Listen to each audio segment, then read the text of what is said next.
Croyez-vous au karma? Ce concept dans lequel toutes tes actions ont une répercussion sur ta vie entière. Plus tu sèmes le bien, plus ta vie sera paisible, agréable et chanceuse. Je devais vraiment être une ordure dans ma vie antérieure pour être aussi poissarde.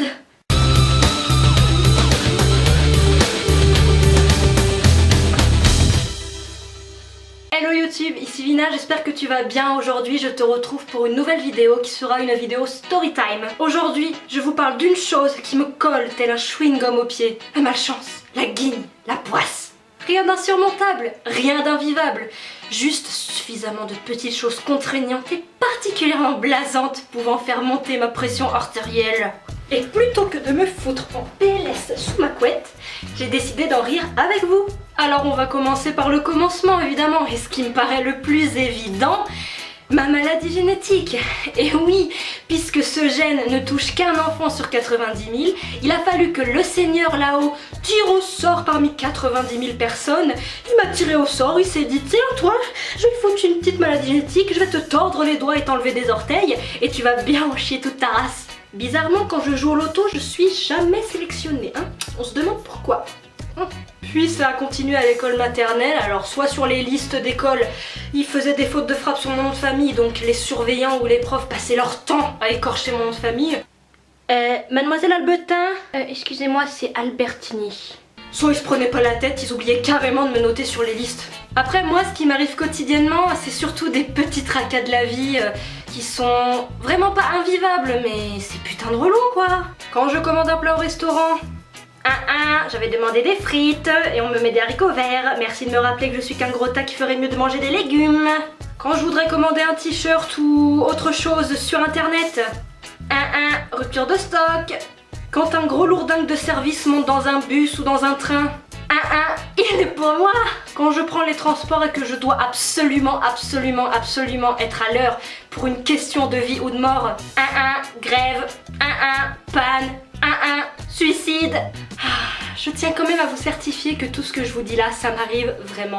C'est certifié 100% réel, malheureusement. Maintenant, je vais vous donner quelques petits exemples concrets que vous puissiez voir à peu près le genre de personne que je suis au quotidien. J'ai entendu parler il n'y a pas longtemps d'un concept qui s'appelle la loi de Murphy, je crois, qui consiste à dire en fait que lorsque quelque chose de grave survient, il y aura un truc encore pire qui surviendra juste après. Et j'ai pas mal vécu ça aussi dans ma vie. Par exemple, quand j'étais petite, je devais avoir 6-7 ans, j'ai eu un accident de voiture avec mes parents et j'ai été pas mal secouée, c'est le principe d'un accident de voiture. Et moi je me sentais bien, tout allait bien, mais forcément mes parents ont voulu que j'aille à l'hôpital pour faire quelques contrôles, faire quelques radios, etc. pour voir que je n'avais rien de cassé. Et tout allait bien, les radios étaient nickel, les examens étaient vraiment top, au top du top. Mais en allant à l'hôpital, j'ai chopé un virus et je me suis chopé une belle infection pulmonaire. L'année dernière, je devais rejoindre des amis sur Auxerre, j'ai donc pris mon train à Paris et à mi-chemin, je dirais, le train s'arrête. Et là, grosse panne technique, le train est incapable de redémarrer et de repartir. Moi, vu que j'ai l'habitude de ce genre de petits désagréments quotidiens, des problèmes de transport, etc., je me munis de mon téléphone et là intervient la loi de Murphy. C'est-à-dire que mon téléphone capoute, aussi capoute que le train, mes amis. C'est-à-dire que mon téléphone ne pouvait plus appeler, ne pouvait plus envoyer de messages et ne pouvait même plus se connecter à internet. Qu'est-ce que je fais moi? Il y avait un retard prévu d'au moins 3-4 heures. Comment je prévenais mes amis moi, hein? Vous me dites ça? T'es déjà au bout de ta vie, mais il faut que non, on essaye de t'y enfoncer encore plus. Faut que je me calme là. Il y a quelques années, quand j'ai passé mon bac français au lycée, je me souviens qu'il fallait apprendre une 50aine de textes pour pouvoir les présenter à l'oral. Et je pense que j'avais imprimé les textes peut-être 3-4 jours avant de passer mon oral. Et mon imprimante a décidé de me dire merde à l'avant-dernier texte. Donc le dernier texte, je me suis dit bon, c'est pas grave, je vais pas l'imprimer celui-là, de toute façon j'ai une chance sur 50 de tomber dessus. Devinez quoi? Devinez sur quel texte je suis tombée? sur le seul que je n'avais pas imprimé, évidemment. Évidemment, mesdames et messieurs. Pareil, quand j'ai passé mon examen écrit au bac pro perruquier posticheur, et ben, le sujet sur lequel je suis tombée, c'était le seul que j'avais pas révisé. C'est toujours comme ça. Pour l'examen de mon CAP coiffure, j'avais programmé 3 réveils pour être sûre d'être à l'heure et de me réveiller à l'heure. J'avais programmé mon téléphone, le radio-réveil qui fait un boucan d'enfer sur la table de nuit et le réveil de la boxe. J'ai quand même réussi à me réveiller en retard. Mon réveil s'est éteint pendant la nuit, le radio-réveil est mort pendant la nuit et la boxe, bah une petite coupure de courant pendant la nuit, c'est pas mal. Donc voilà, pas de réveil. Cet été, je suis allée à Toulouse et j'ai voulu regarder le film Pirates des Caraïbes 5, si je me trompe pas. J'ai pris ma place comme tout le monde, je me suis installée. On attend 5 minutes de retard, 10 minutes de retard, 15 minutes de retard. Le projecteur ne voulait pas démarrer.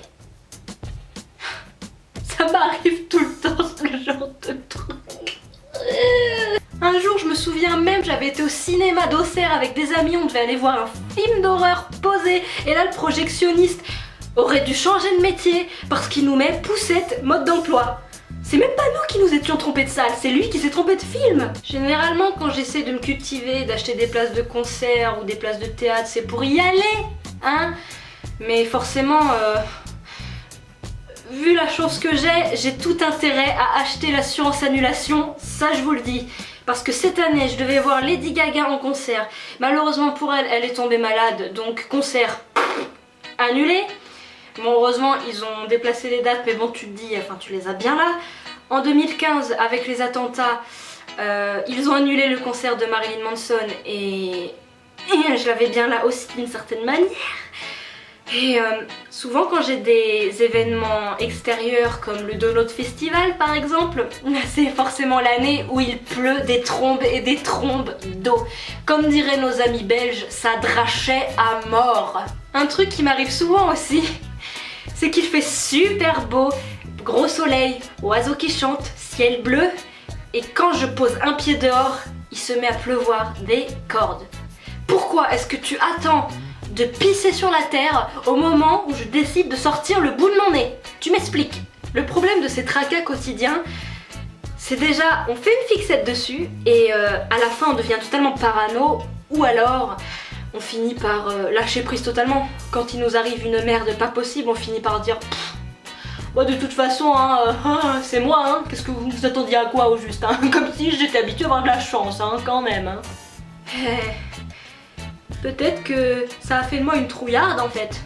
Oh, trouillarde, je sais pas, parce que j'ai pas peur de ce qui m'attend. C'est juste que, au bout d'un moment donné, je sais ce qui m'attend. C'est bien ça le problème. C'est pour ça que je suis une stressée de la vie en fait. C'est qu'à chaque fois que je vais faire quelque chose, bah je m'attends toujours à ce que quelque chose me tombe dessus. Quoi?